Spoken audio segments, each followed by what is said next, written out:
There is nothing. Only warm primordial blackness. Your conscious ferments in it. No larger than a single grain of malt. You don't have to do anything anymore.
Ever.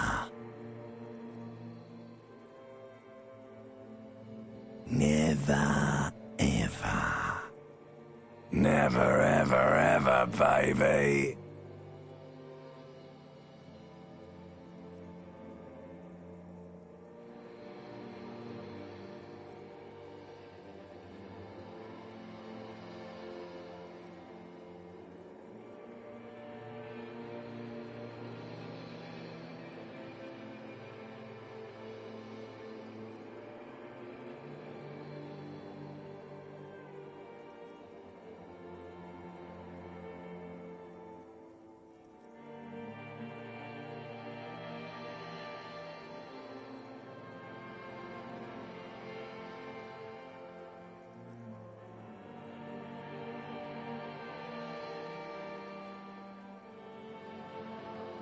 An inordinate amount of time passes. It is utterly void of struggle. No ex-wives are contained within it.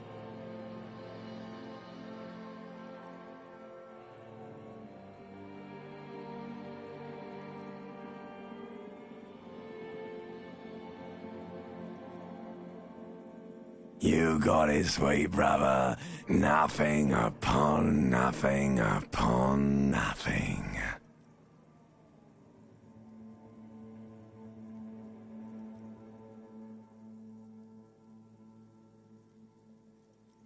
Coming right up, sir. Smooth passage. All right. Nothing town to fuck all borough.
right choice, Elder One.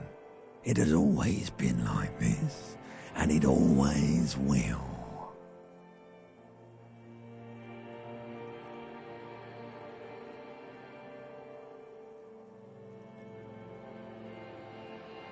The song of death is sweet and endless. But what is this? Somewhere in the sore, bloated man-meat around you. A sensation. Like a fly to the ointment, your conscience sticks to it. The stench of liquor rises from your mouth, and with it, an ungodly headache. A fiery streak penetrates your skull, trying to force your eyes open. It's a sound.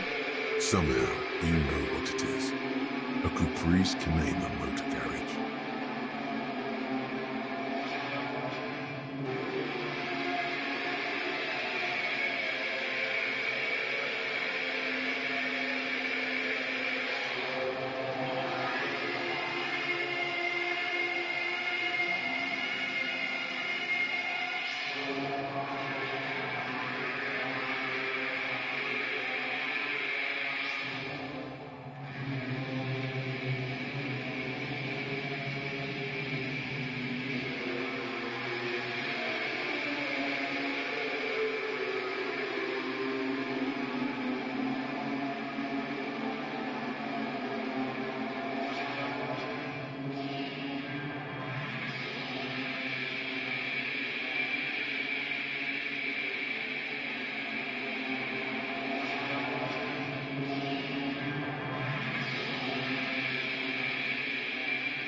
A mirror hangs above. Was this not the same Elon that founds empires and lays waste to cities? Virile, uncaring towards the little things?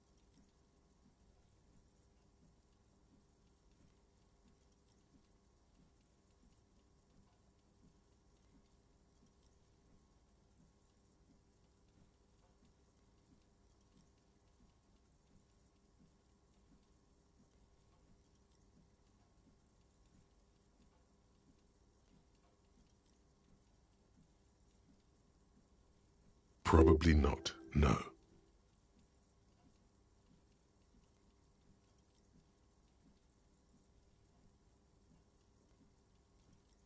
Hot water sprays from the faucet's base, and steam covers the mirror.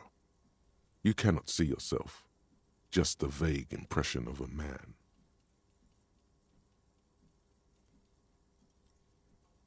Suddenly, you realize you have no memory of the face that awaits you there, underneath the soft vapor.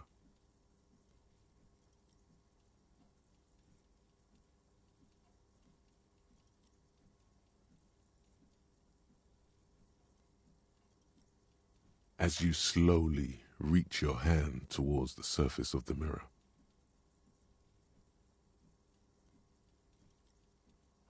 behold,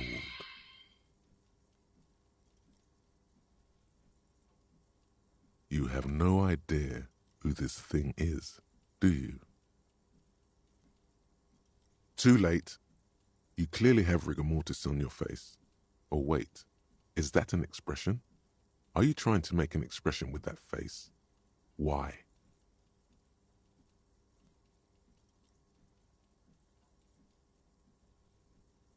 Please stop. It's horrible. You're scaring yourself.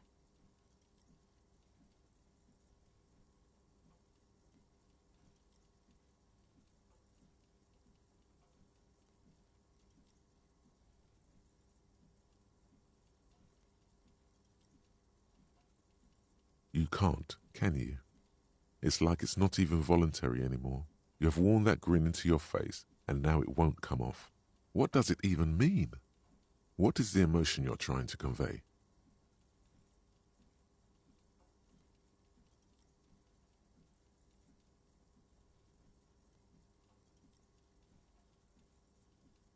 There might have been, 10 years ago. It's little more than a cadaverous spasm now.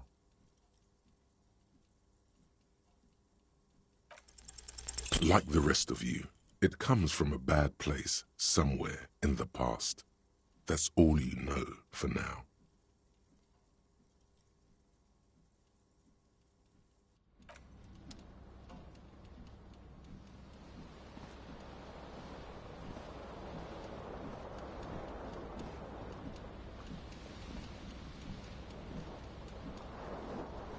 This fan has 2 chain pull switches. One ends in a tiny fan. The other, you reach out to grab the tie. But what's this? Diffuse, radiate. This is bad. Feels like sharp stones grind for quite a long time. Still ongoing. Now is a good time to start worrying. Finally, the pressure recedes. You find yourself covered in cold sweat and trying not to move, hoping it will keep you from dying.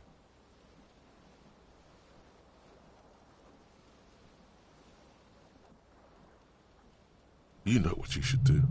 You should stop the fan and then try again. It'll get easier.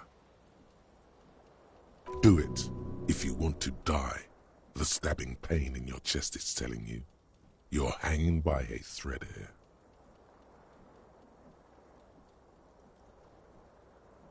The blades come squeaking to a halt. It should be easier to... You swoop up and catch the tie. Snap. It's released from... What you have in your hand is a truly hideous thick tie with 4 or 5 different patterns. The knot reminds you of a noose.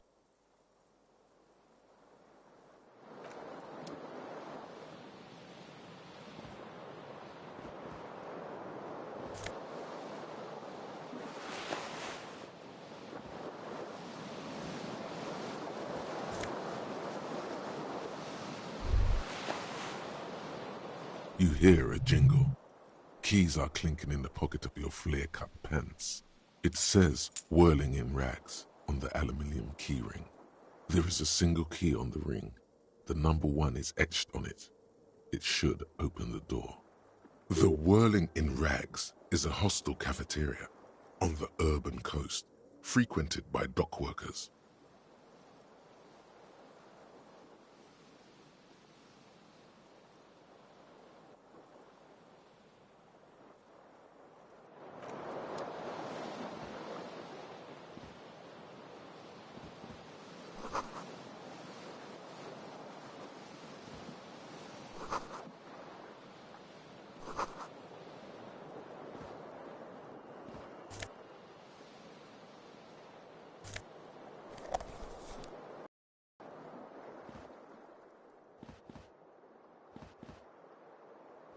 The window stands broken in its frame.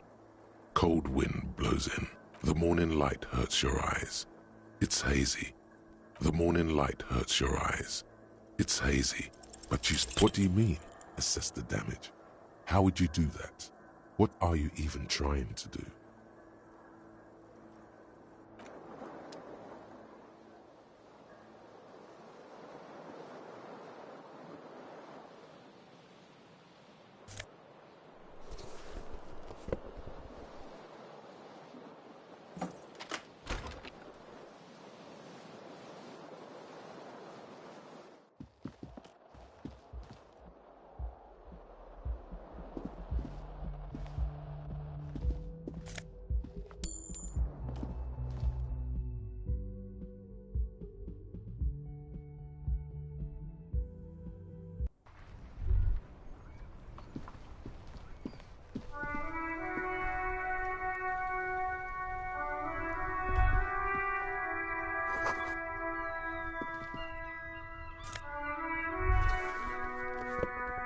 There they both are, 2 identical shoes, both copiously green and indiscriminately snakeskin. reunited on your feet. Like two baby crocodiles. Good, they're balanced, comfy. Feels like the only good thing about you right now, truth be told.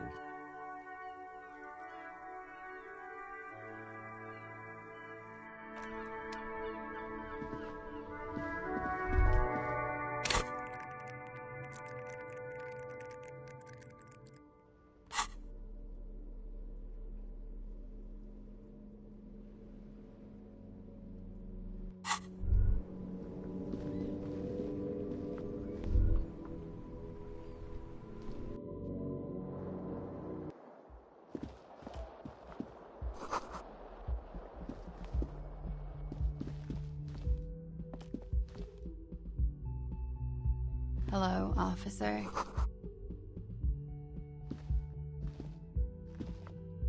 The young woman raised. Her eyes are brown and her face is speckled with birthmarks. A silver jumpsuit falls off her like scale armor. No.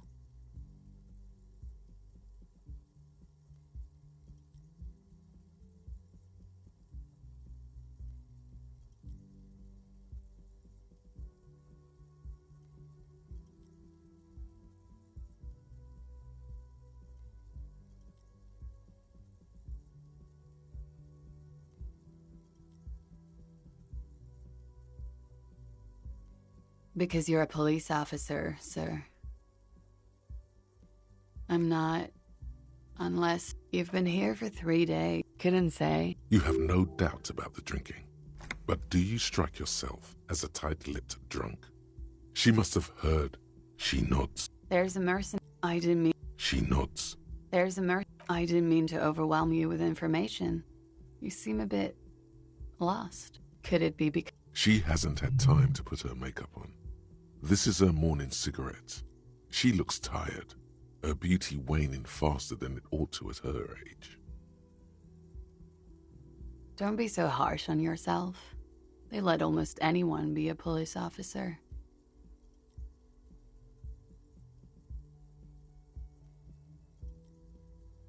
Could it be because... She hasn't had time to put... She nods.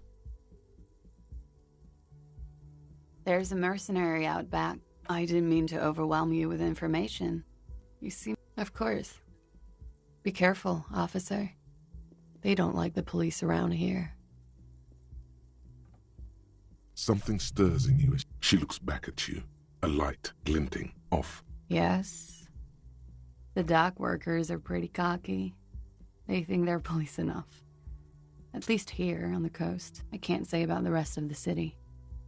You're in a hostel, sir. We are in Revachol. Revachol is the disgraced former capital of the world, divided into zones of control under foreign occupation. Half a century after a failed world revolution, she is central to our moment in time.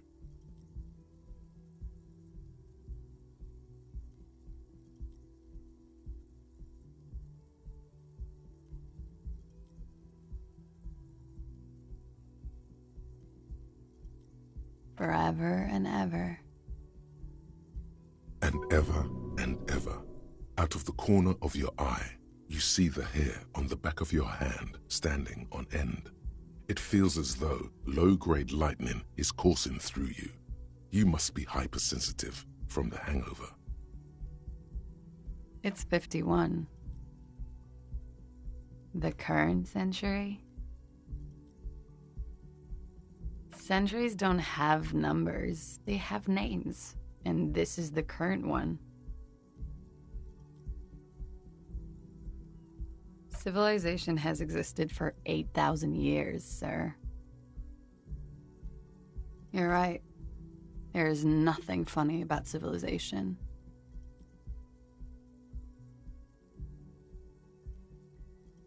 There was the usual ruckus. Loud disco music. I couldn't say. It's impossible to hear people speaking from over here. Oh, yes. Various artists. Ostentatious orchestration prime among them. Oh, that. Yeah. Whoa. The less said about OO, the better. OO were huge where I come from. I was very young then, of course, like 7. Life gets hard, but we go on. It would appear so. At around 2 o'clock, the disco stopped and there was a change of pace. A slow, sad song started playing, like organ music on repeat. That went on for quite a while. Some of the time, you were yelling along to it. Yes, there was a church in there, a really small church, like the smallest, saddest church in the whole world. It was about that. And also, that it doesn't matter anymore and that we're alone now. It was difficult to tell. The song itself was very quiet and soft, but you sounded like a winded boar, sir. It was hard to understand what you were singing on top of it. Don't be. I was going out later anyway. It didn't bother me. Then you started screaming and trashed the place.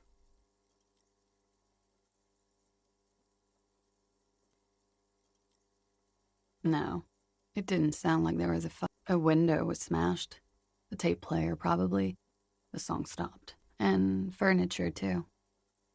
There was. I think you screamed that you didn't want to be this type of animal anymore. I may have misheard, but it was sort of memorable. I went out afterwards. Everything was quiet by then, around 4 or 5. Glad to have been of assistance.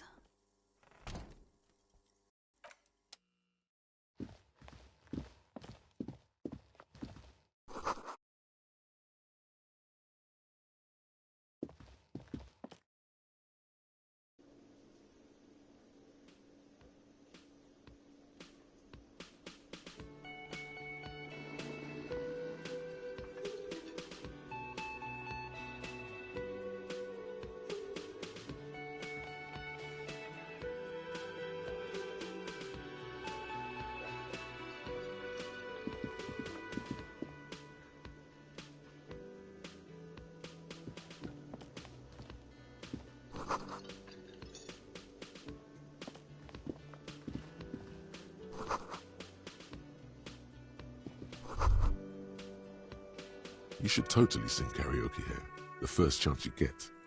Your emotions need to be expressed. People need to know your vast, oceanic soul. Of course, at this point, precise measurements of your soul can only be performed from the outside. It needs to be heard, through a PA system, by other people. You should sing the sad small church song from that tape you found. Thought it was obvious. No, don't sing the happy song. It's stupid. Sing the sad song. It's profound. You would need another copy of the tape first, though. The one upstairs is destroyed.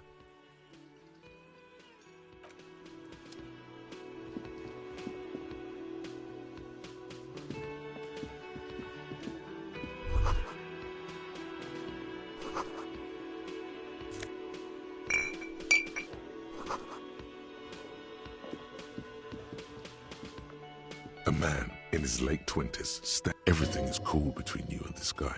He's a big fan. Make some small talk. A competent work of taxidermy.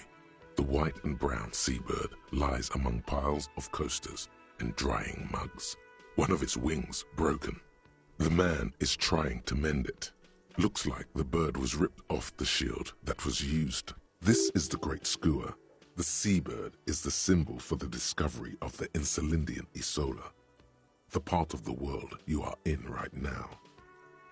The small steel tag says as much. The great skua.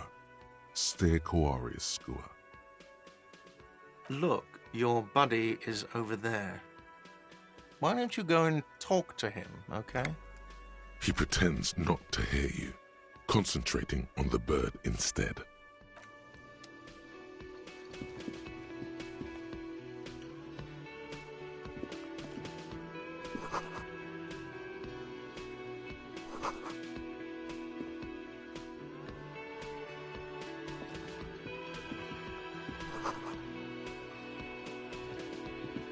Hello, sweetie.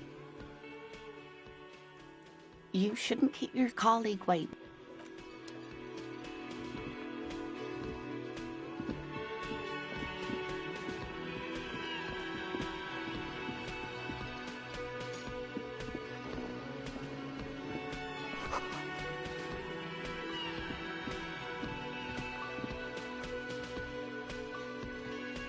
A bespectacled man in an orange bomber jacket is tapping his foot on the floor. Looks like he's waiting for someone. You.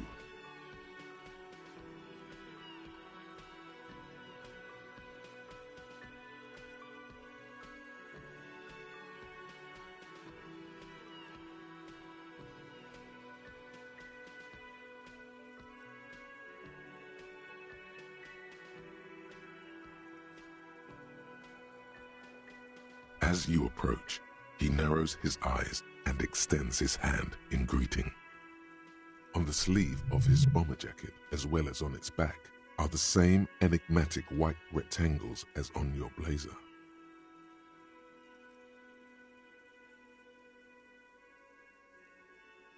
Hello, I'm Kim Kitsuragi, Lieutenant, Precinct 57. You must be from the 41st.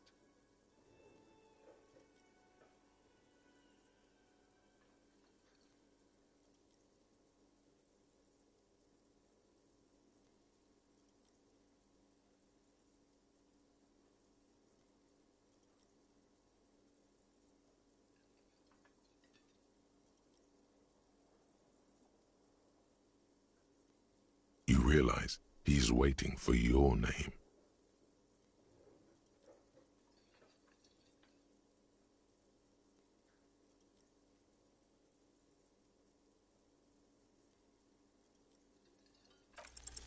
Concentration makes you squint your eyes. Your name should be deep gold and orange, like a forest fire looming on the horizon, but mixed with the stench of liquor rising from your breath.